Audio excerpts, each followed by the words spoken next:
Well, hello. Welcome to ICRC-TV's COVID-19 HR and Business Updates.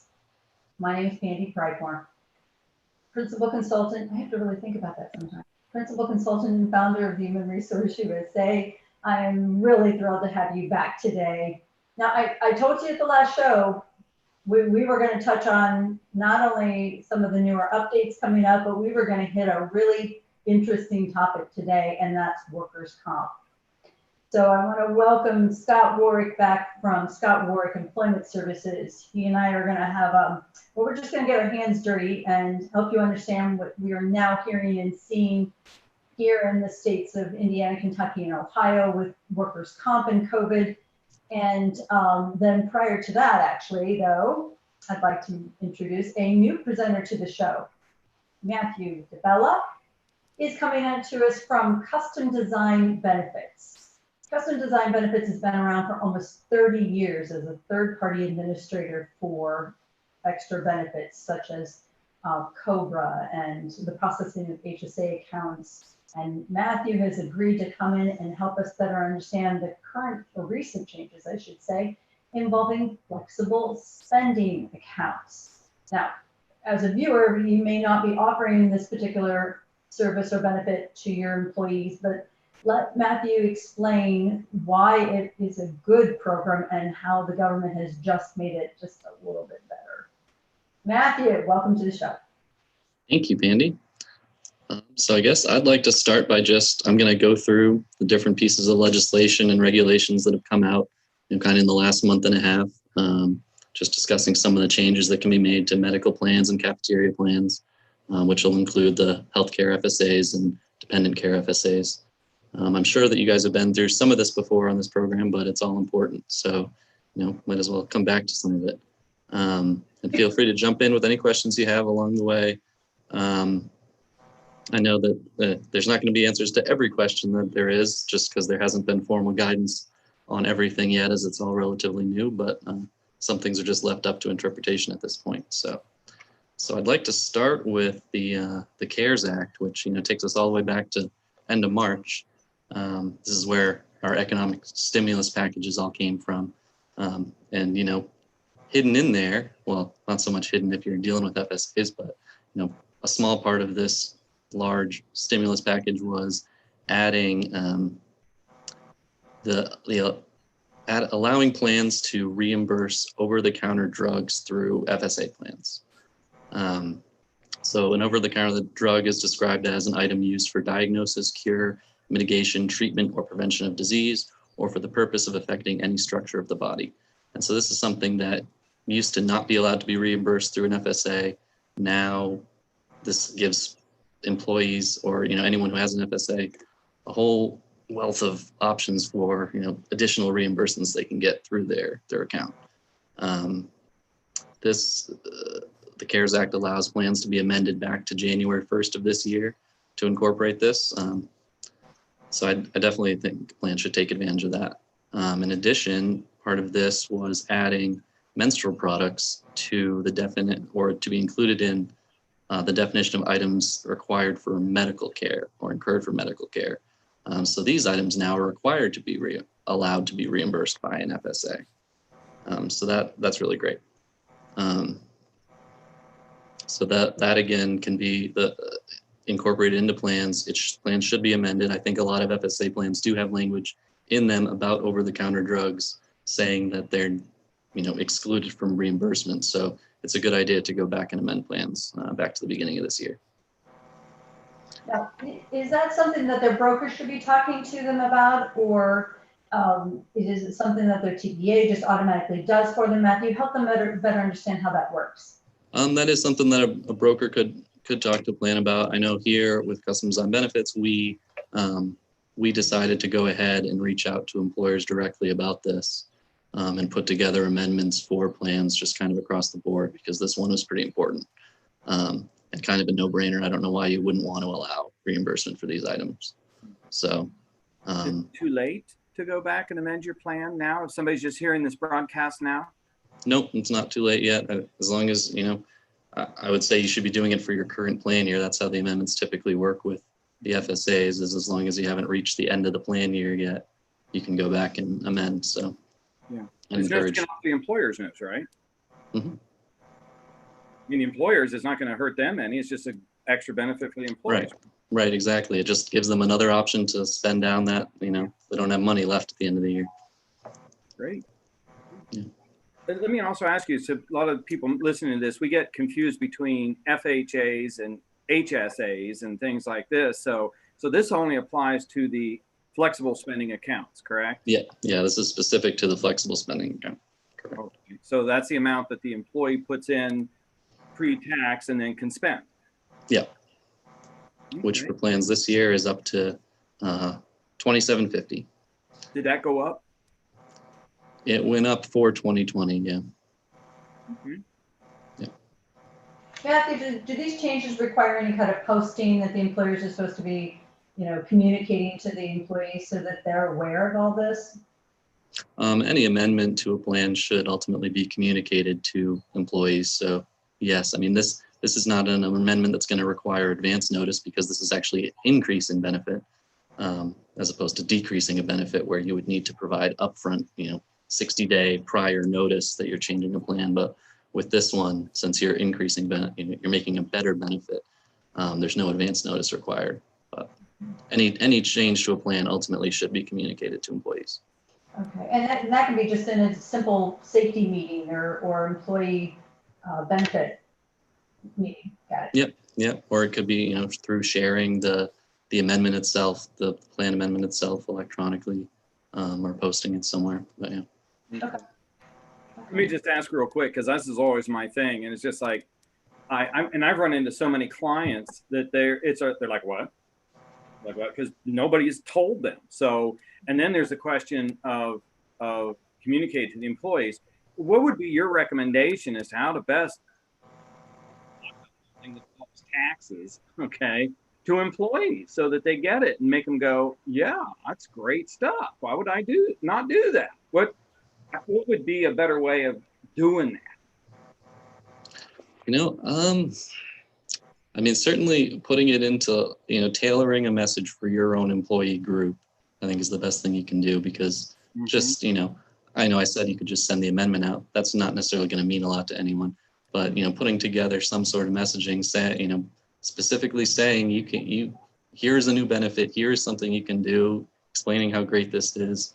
I think that goes a long way to employees. I know personally, I love to hear from HR that, oh, here's a new benefit you have. Here's something that, you don't have to do anything. We've done it for you.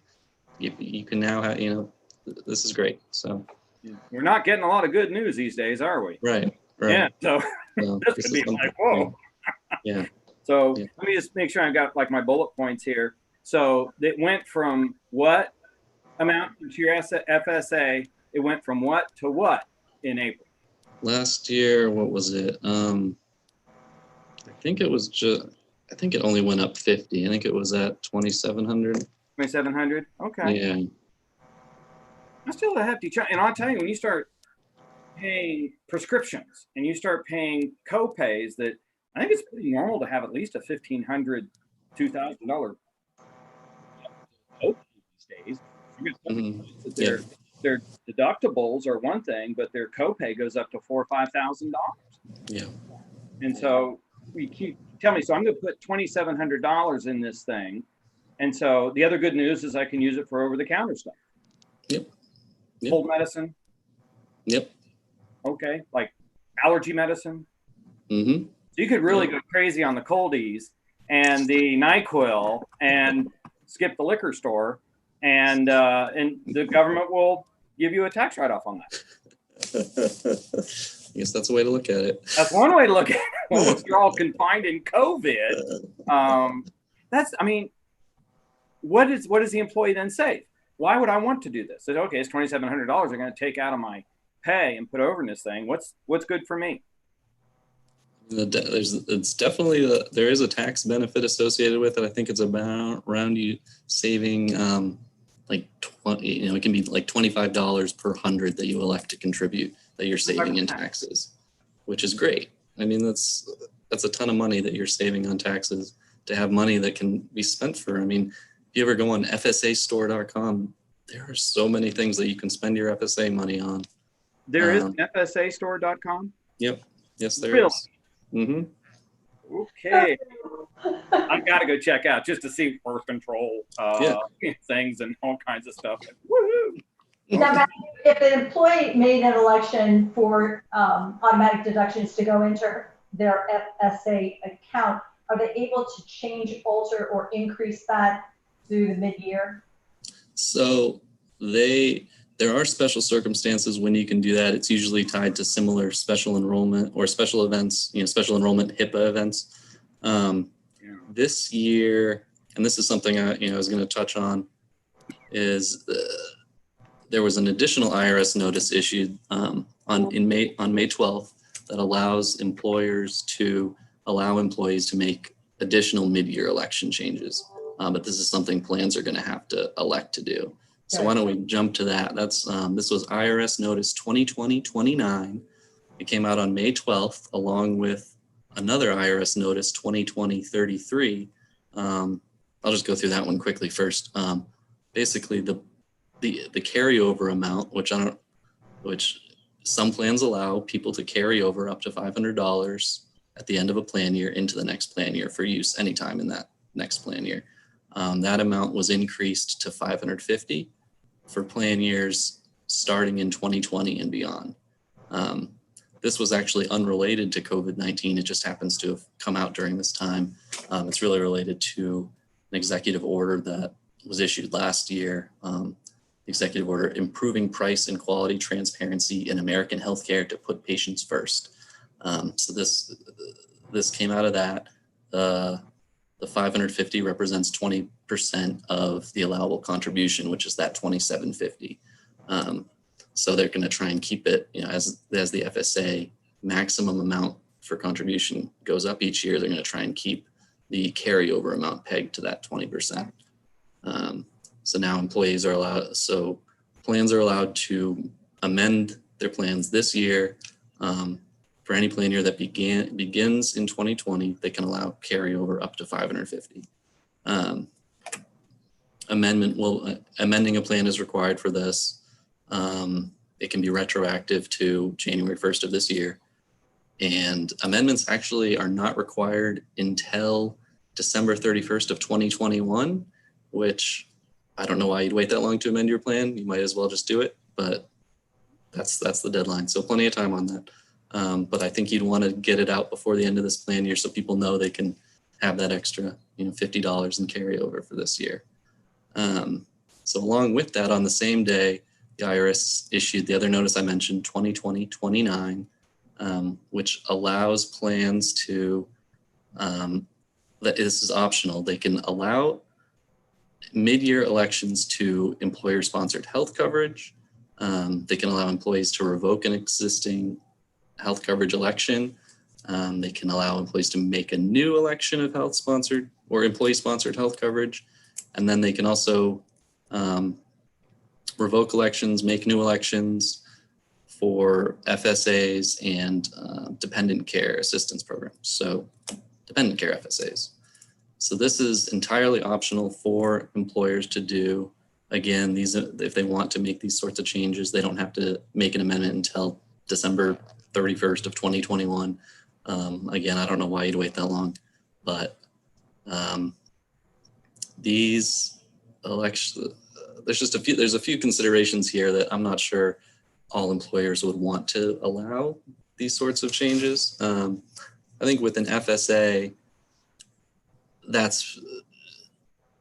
if you want to, the reasoning behind allowing an employee to make a new election at this point in the year is maybe they had increased medical costs because of, COVID-19 and they've spent all their money already. Or maybe they haven't spent any money in their FSA and their plan year is about to end and they're not going to be able to carry over enough anyways, and they have this large sum. So, you give them the option to change their election. Something to note is that this election is going to be prospective only. You can't take away an election for money that you've already contributed. You're not going to get a refund of money. So if you've already, contributed $2,000 this plan year, and you decide, oh, well, I want to lower my election to $1,000. Well, you can't do that. You can only lower it down to as much as you've contributed so far. Or if you decide to revoke your election at this point, it's still going to be only going forward. You will have you've already contributed 2,000. That is what it is at this point. Let's see, what else do we have about this? I think that you would want, so a plan that wants to amend to allow an FSA election change, they're going to want to make sure that in that amendment they say that, this is limited to any amount that's already been reimbursed. Because some people, of course, maybe they elected, $2,000, let's say $2,000 again, and they already have been reimbursed for the full amount. They've already been reimbursed $2,000, but since we're only halfway through the plan year, they've only contributed $1,000. If you let them revoke their election at this point, they basically get that extra $1,000. So for an employer, you want to make sure you're limiting any election decrease or revoking an election to at least coordinate with the amount that's already been reimbursed to that employee, which is going to take some coordination with whoever's handling your FSA. Making sure that the kind of keeping track of what's been contributed, what's been reimbursed, and just where that employee's at with everything. And in regards to allowing medical, an employee to make a change to medical benefits, this is something you're going to want to, if you're a self-funded plan and stop loss is involved, you're going to want to check with your stop loss carrier about how they're going to handle this, because ultimately it's up to the self-funded plan. If they want to allow people to enroll, they can do that, but stop loss doesn't have to do the same thing. So the carrier may say, well, if you can make that change, but we're going to re-rate you now in the middle of the year because there's extra people on the plan that weren't there in the first place, and aren't, and this is a new provision allowing people on. So that's just something to consider. And I know I haven't had any plans ask to allow these sorts of mid-year changes for health plans yet, but a lot of plans are making changes for FSAs and for dependent care FSAs to allow people to have a little more flexibility in how much they're contributing this year. That's a good point with that dependent section right there, because there's a lot of folks in this country who lost their daycare. Yeah. And now they're putting in X number of dollars. And again, we always maxed out our daycare. Actually, paying tuition at Ohio State is a piece of cake compared to daycare. Honestly, really, it's just like, you saving for college. Heck, I'm trying to get to kindergarten. But I can tell you that you could really be cut short if you lost your daycare for like April, May, June, or something like this. And some of these still are not opening up just yet. I mean, that's a difference of thousands of dollars. Yeah.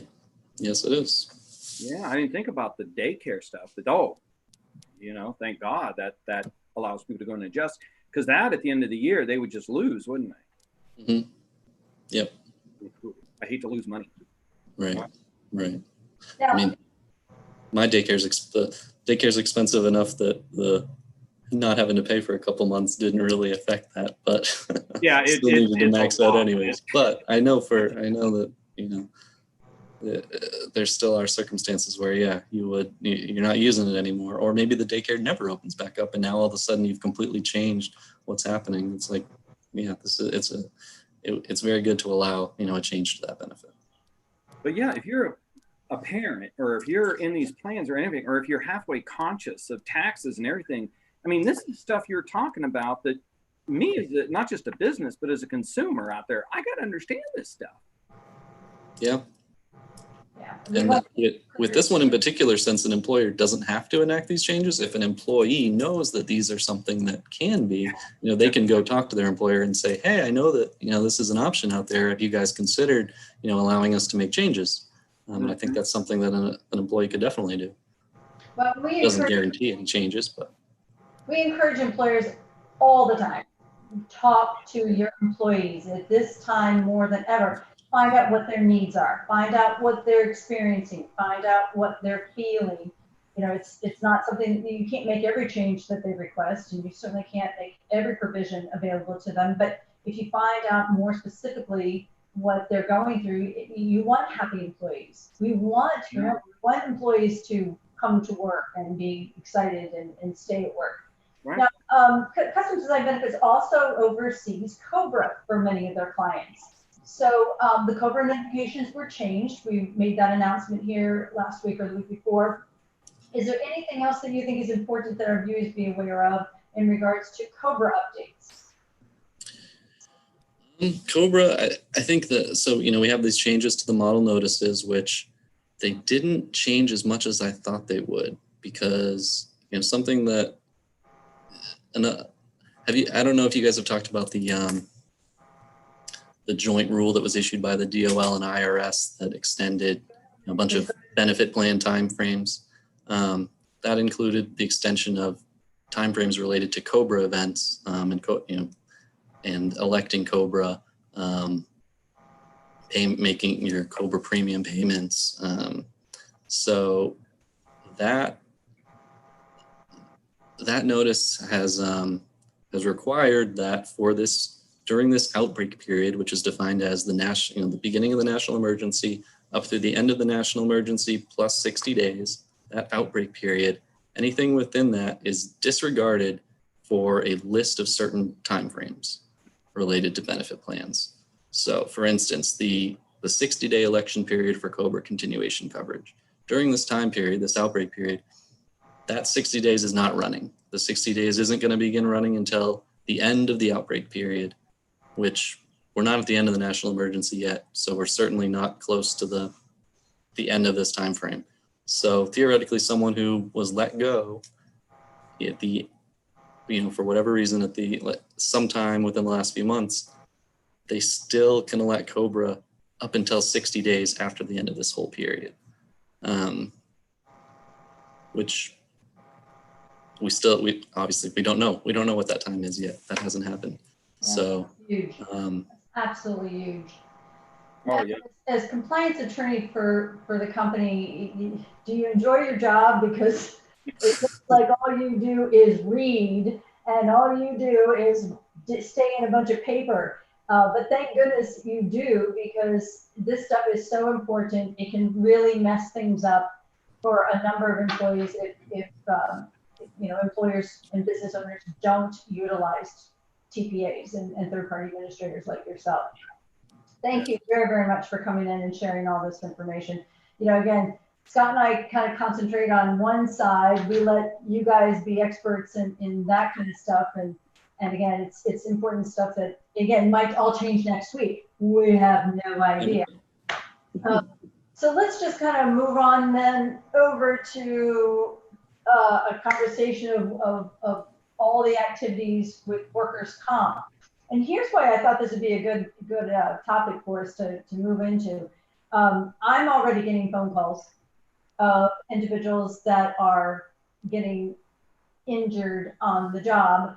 And, Scott and I have tried very, very hard to encourage you as business owners to stay in communication.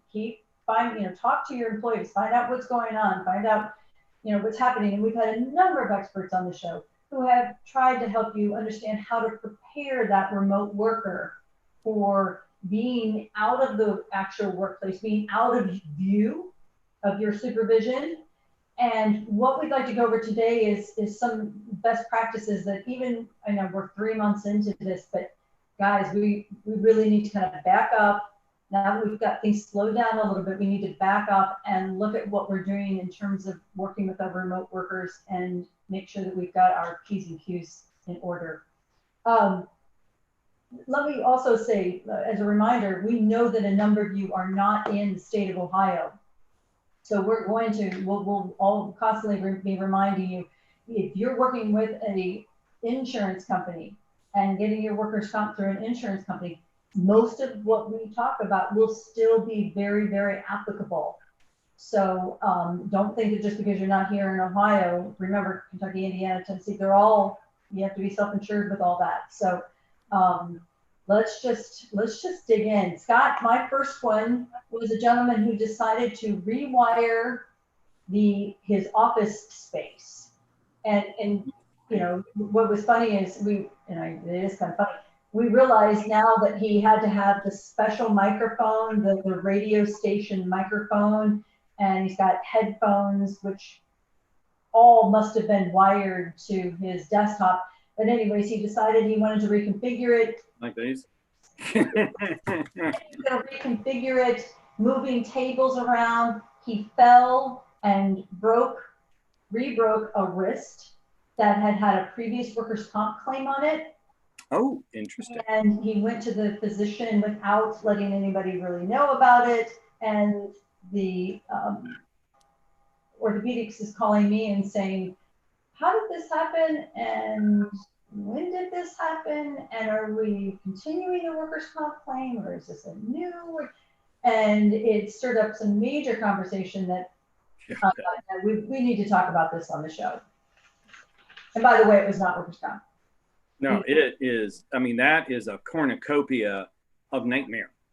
All right. So, I mean, there's so many new aspects in there. Let's sort of start with some of the things that are just basic that need to happen. First of all, I would make an understanding to somebody, look, if you're going to rearrange furniture in your house, that is on your own time. Okay. And I used to work for a couple of different companies where, yeah, telecommuting was just coming into play. And if something needed to be rewired, like run cables or something like this, or move desks, they sent somebody to the house. Oh yeah. And I worked at a law firm once where we were not allowed to move anything. You put it in boxes, like when people, let me just let you know, in law firms, whenever somebody dies, someone shows up, or they retire or something like this, somebody shows up to count the ceiling tile. See if it's a bigger office. So that's kind of the shallow egos that you're running into here. So you would play, you know, musical chairs or musical offices. Well, I can tell you, most of the firms that I'm familiar with, and all the firms that I've worked at, you put your stuff in boxes, you don't move it. You don't move it because you're the billable person, and someone will come and move that for you. So even in office, and when they were setting up offices outside, I mean, there's a laptop or something like this, but very likely you might need to run, this is dating it a little bit, but you might need to drill holes and run cable and move some bookcases. Nuh-uh, don't do it. We'll send somebody over. So right away, you can help to clear this up a little bit, because the last thing I want to have happen is somebody's moving the couch in the living room, and it's like, oh, so they run upstairs and push a chair or push, something like this. So I would just try to clear that up as much as possible. Okay. And usually it's just a laptop. You don't need to move this other stuff. Yeah. Can we summarize then? I was thinking, I was kind of making a list of the things that I was hoping to start working with my clients on. Yeah. I think it would be a really good idea to establish where the work area is. Yes. Oh, absolutely. If you're in Illinois, you have to, and just talk about the different states. If you're in Illinois, I mean, you've got to have somebody inspect it. You got to make sure that there's enough cubic feet of air for the person. So, oh yeah. So it's not like that in a lot of other states, but that's a good practice no matter what state you're in. Right. We were hoping to have a representative from Ohio Board of Workers' Comp here today. Yeah. And unfortunately it didn't work out. So we're hoping to get them on in a previous, another show, but he was giving me a list, and ironically, he said that some of the reasons that people are filing workers' comp claims now exceed what you and I had talked about in terms of carpal tunnel, not celiac, but what's the sciatica? Sciatica, yeah, they pinch nerve, yeah. Back pain, but he's also seeing claims for people falling downstairs. Yeah, there's falling and then there's jumping. Well, yeah. Yeah. It's in the fall issue, it's a major issue, because that's not something that, I mean, you shouldn't, just sit down and work. What were you following the kids with your laptop? And that's what I'm envisioning. Yeah. Is that parents are going and sitting at the top of the stairs while their kids play in the basement, or they're going outside and following the kids around in the playground with their laptop. I know that we're asking for flexibility, but I think employers, in my opinion, have the right to say, look, I need you between these hours available, and I need you to be working in a certain space. And there's got to be ground rules. And let's sort of look at this. This pandemic has shot us, rocketed us 10, 15, 20 years into the future. Okay, which, I mean, I'll tell you right now, this has, I think I'd mentioned before, in the last 90 days, I have actually produced 30 hours of new videos. Okay, voiceovers and things like this, because just alone, the ADA has been drastically changed by this COVID. Because if you had somebody, oh yeah, you can go and telecommute, that's going to work. How are you going to turn around to that same position later and say, oh no, that's an unreasonable accommodation, we can't, that's an undue burden? So it used to be that it was a real privilege to work at home. Okay, I mean, it was something that you earned, and the reason being is the trust level.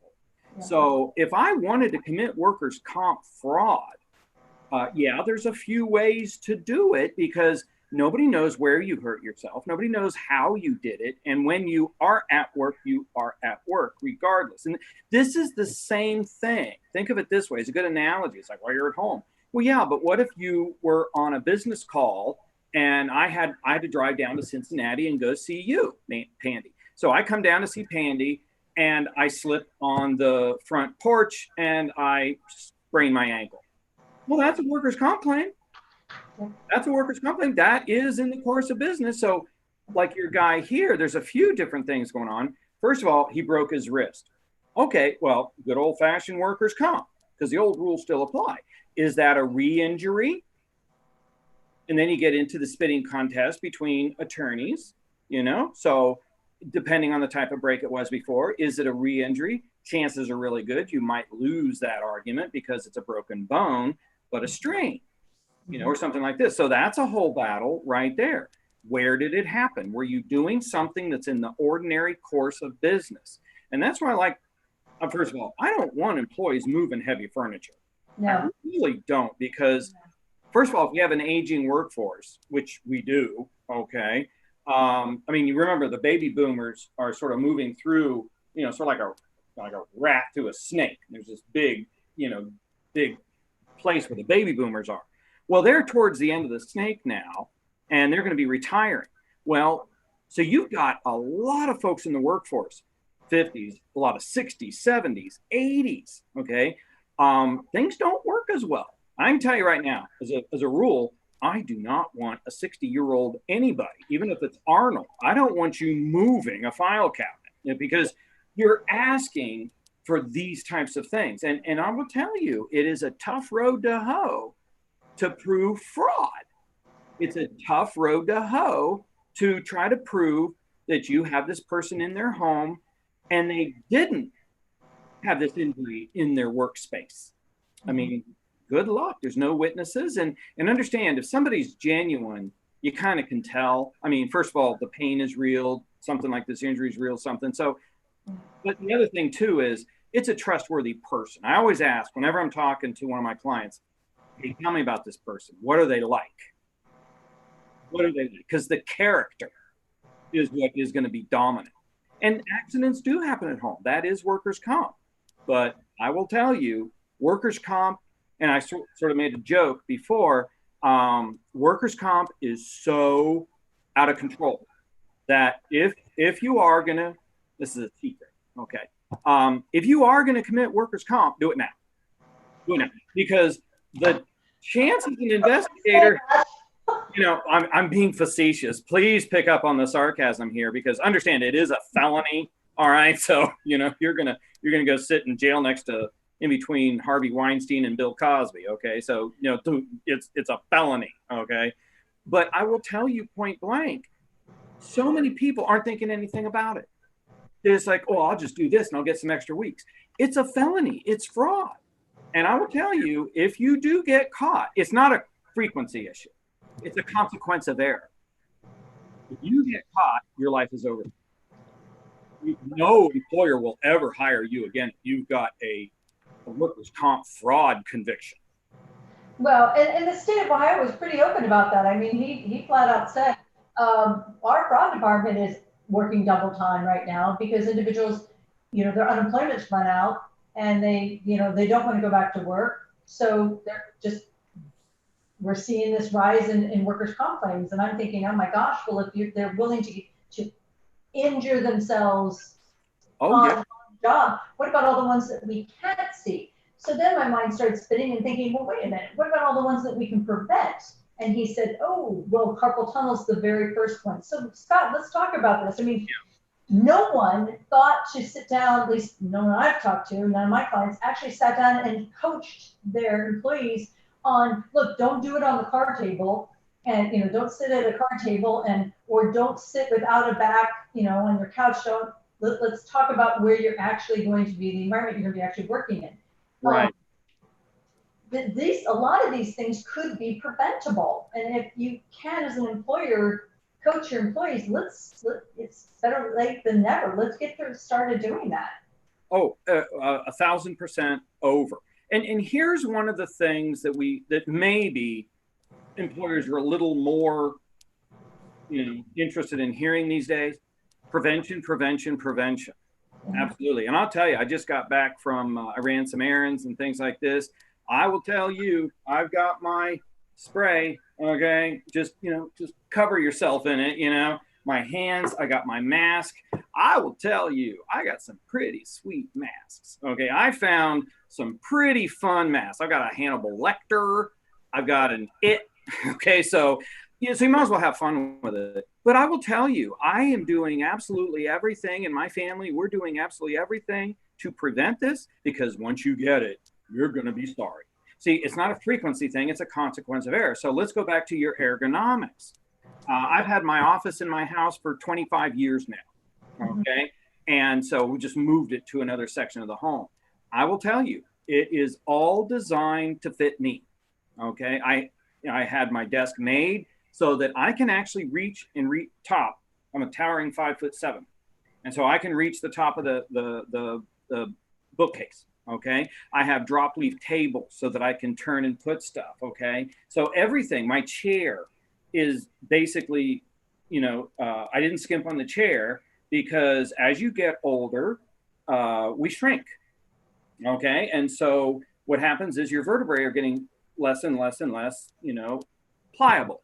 And so that presses on your nerves, ergo sciatica. So same thing with carpal tunnel. So how are they set up? If I would go through an office and I'd see somebody typing like this, I'd be like, what the heck? Okay. And a good point here is a lot of these services, ergonomic experts, are available from the state of Ohio, BWC. They're not free, they're already paid for. Exactly. You pick up the phone, they come through. And I will tell you, when I first got started, I learned safety from the Industrial Commission. And the Bureau of Workers' Comp people. They would send folks over the Safety Commission. Oh, they're wonderful. And so now we're getting into a whole new area. There really is a lot more to it on the long term of saying, I'll just go work at home. I had an interview with a magazine a while back, and we were talking about this. And how do you separate different workspaces? And I said, well, it's a piece of cake. I said, if nothing else, just go get yourself some plumbing piping and hang up shower curtains. If you just want to isolate yourself, in tables, you can go to Costco and get what you need to give you workspace and things like this. So, but I will tell you, you hit on a big one. Well, I'm just going to take my laptop, sit in bed, prop it up here on my knees, and I'm going to work all day. Oh, why don't you just go blow a disc now? Okay, because it's and I always hear this from younger people. Oh, I'm strong. Yeah, well, I got news for you. There's a lot of strong folks who can still blow a knee, okay, or blow a disc, and that constant. I mean, look what the constant pressure did to the Grand Canyon. That constant thing. So yeah, good point. One of her suggestions, and again, I'm really hoping that she can be on the show next week or the following. But one of her suggestions was, hey, just we're recommending ironing boards. Ironing boards have an adjustable, and they are wide enough to put a laptop on. Now, there's no real support for your hands. No. But it at least would, if you don't want to spend the money for an elevated desk, which is what I ended up having to do. Yeah. I was in severe pain, but then I also realized I had taken my heels off. So I had to put, my heels back on to walk around the house, and just because of my posture. So it takes some thoughtful you have to Yes. think about this. We all just made such drastic changes Mm-hmm. quickly that I Yep. don't think we were thinking about this. So I'm going to tie you back to an earlier comment, because one of the things in the years that I've been coming to your seminars and a lot, you coaching, one of the things that one of the biggest messages was the importance of essential work functions. And I really think, again, because workers' comp, ADA, they all will fall back on what are the essential work functions of that job. Mm-hmm. We really need, as employers, to back up and say, okay, the pandemic is one thing, but are we learning from what is happening right now in terms of what are the essential work functions for this job? Can we allow people to work from home 5 days a week or 3 days a week? Yeah. Because, again, if we're going to hand this over to a workers' comp individual, if somebody does get hurt, but does that mean that they will never come back? I mean, Mm-hmm. Yeah. more eloquently, but everybody really needs to think about that aspect of this workers' comp scenario. You're after my own heart, and I'll tell you, there's all this stuff that's happening, and then there's just good old-fashioned ADA. Hadn't changed. I mean, the wording hasn't, but what you're expected to do certainly has. Good old-fashioned FMLA. And I'll tell you, in the last 90 days, I've seen more violations of the Fair Labor Standards Act than, and actually it's really interesting, all this stuff with COVID, there's some pretty big changes that came about the first part of the year on the Fair Labor Standards Act. My course on the Fair Labor Standards Act actually went from 3.5 hours to 4. I mean, at the first of the year, we had a brand new minimum salary. We went from $455 to $684. I found clients still violating that. And when we know that, you kind of understand, it's like nobody's worrying too much about Fair Labor Standards Act. I mean, it's kind of dull anyway. But there's a whole cornucopia of things going on here. So let's look at your ADA claim, because you're absolutely right. First and foremost, what has been the general opinion, depending on where you are, Ohio being one of them, Tennessee and Kentucky, most likely right behind it, and probably Indiana. So we'd have to kind of look at the different states. I will tell you right now, there are more and more and more courts across this country.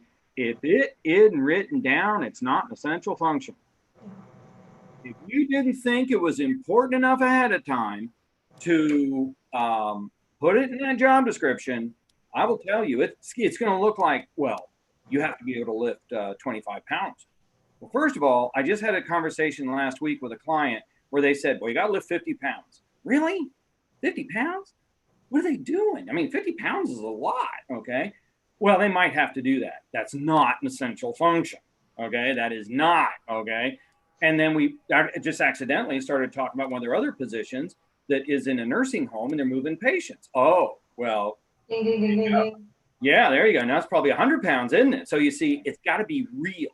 And the few things to think about, first and foremost, you want to be reevaluating these jobs. And yes, the job description, it really does matter.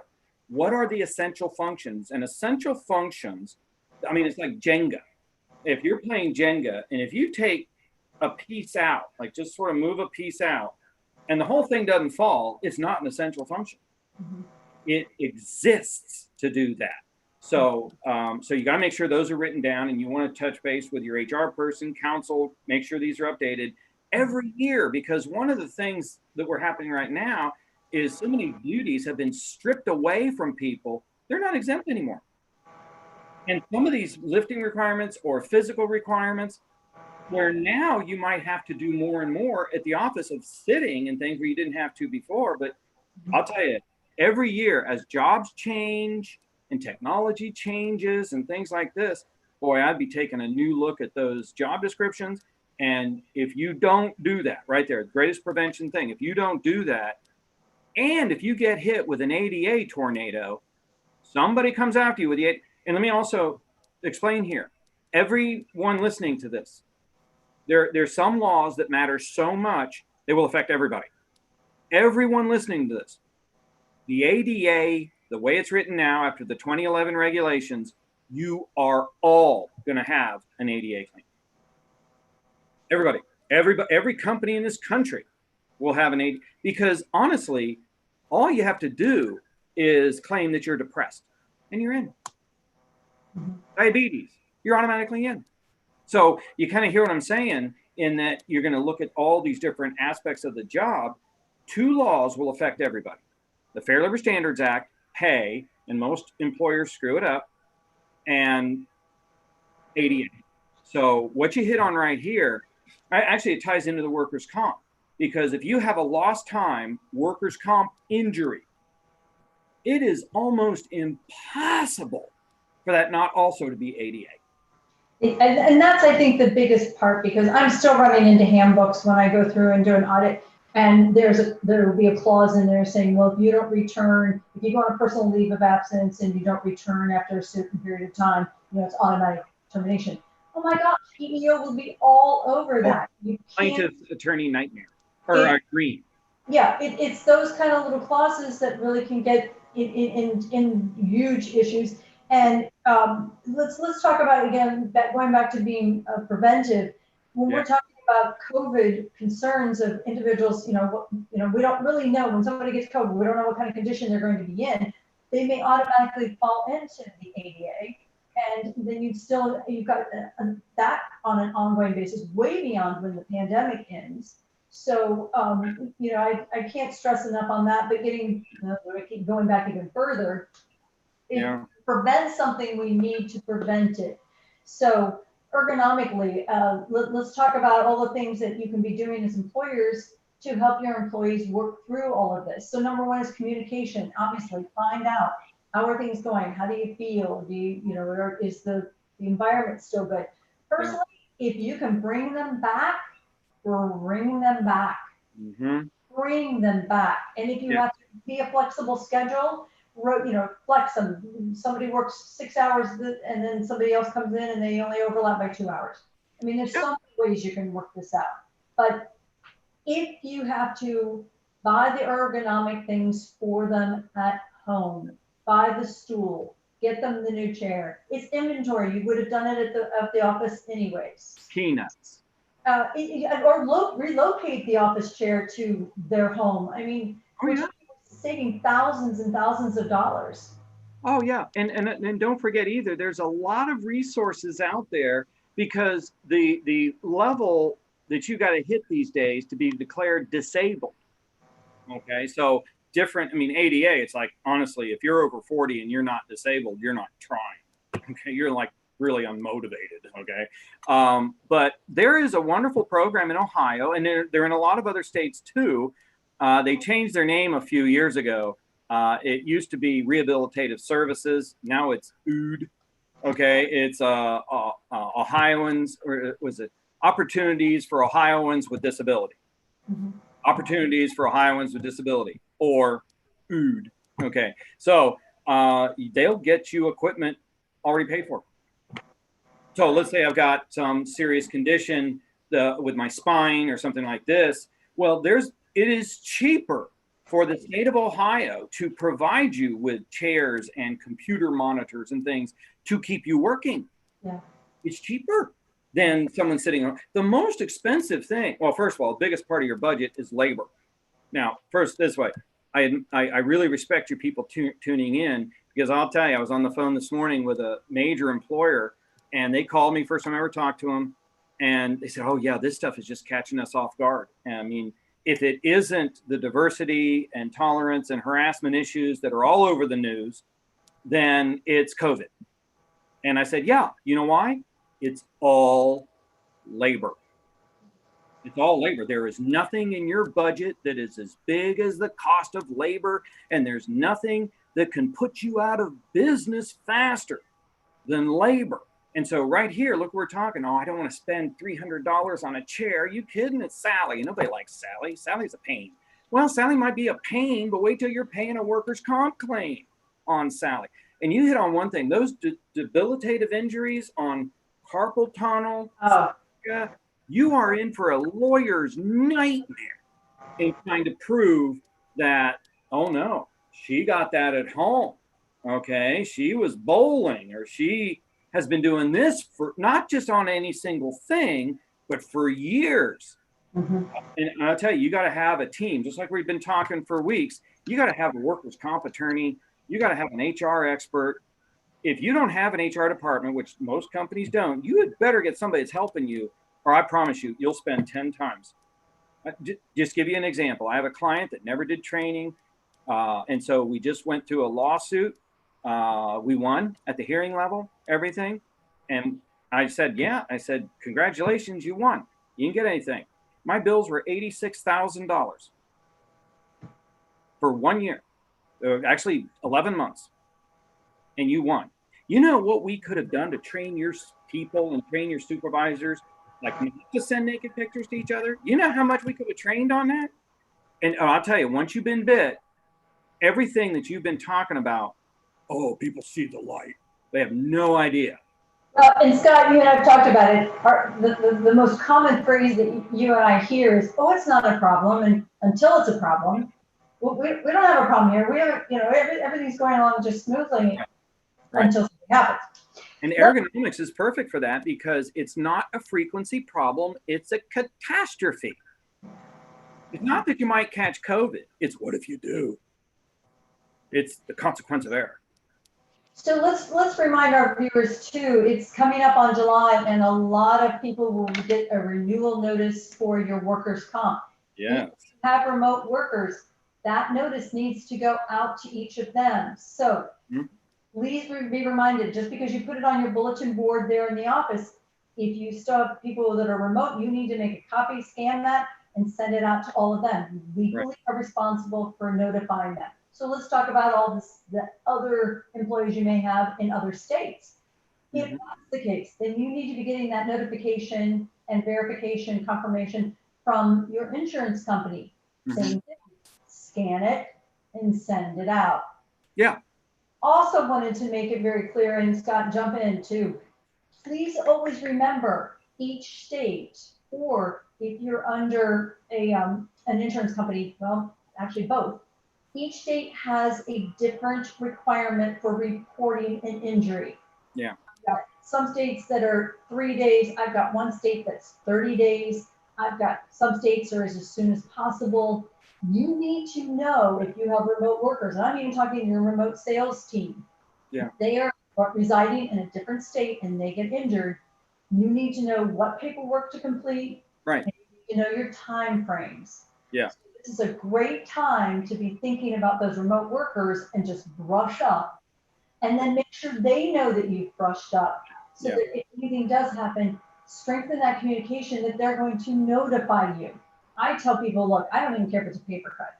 If you got it in the act of doing your job, I want to know about it, because who's to say that thing isn't going to get infected and I'm going to end up with something worse a week later.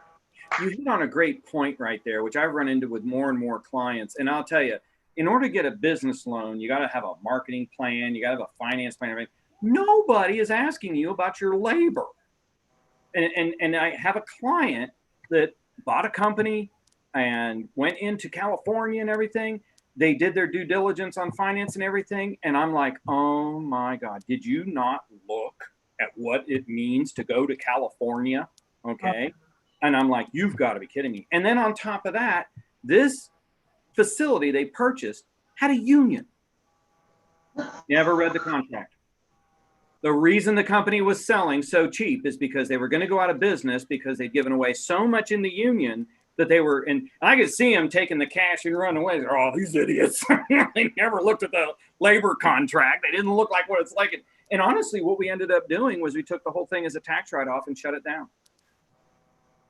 One due diligence audit.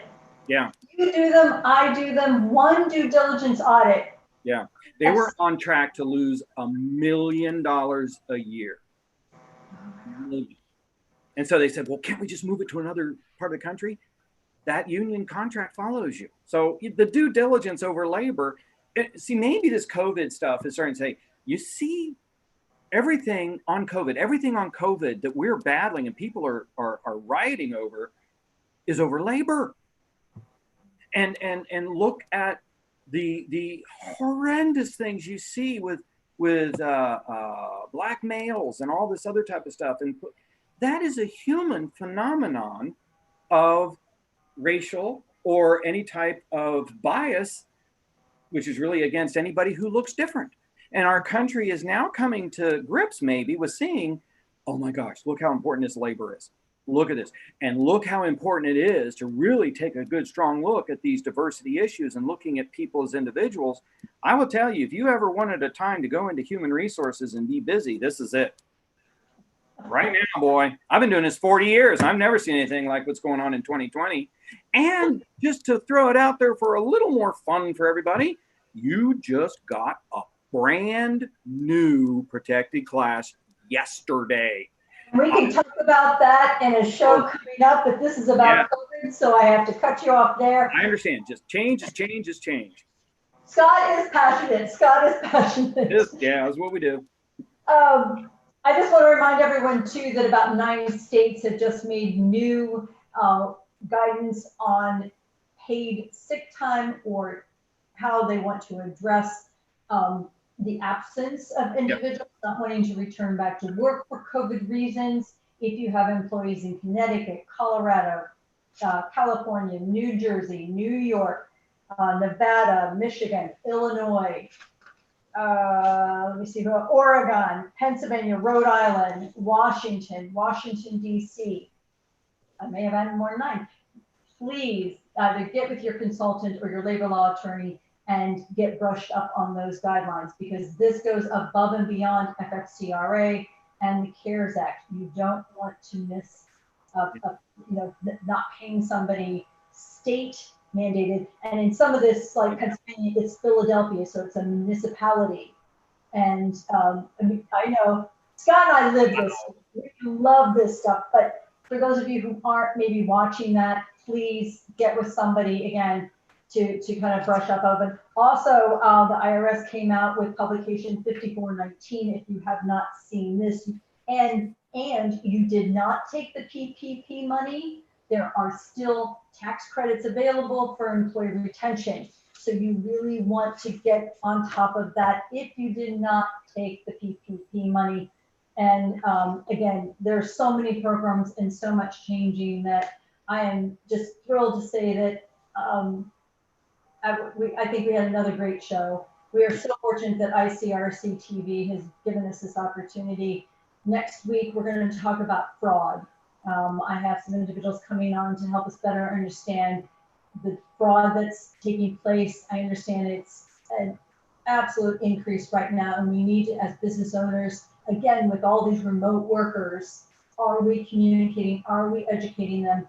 Are we putting the things in place so that we don't have just useless fraud, which takes so much time and money? Matthew, thank you again.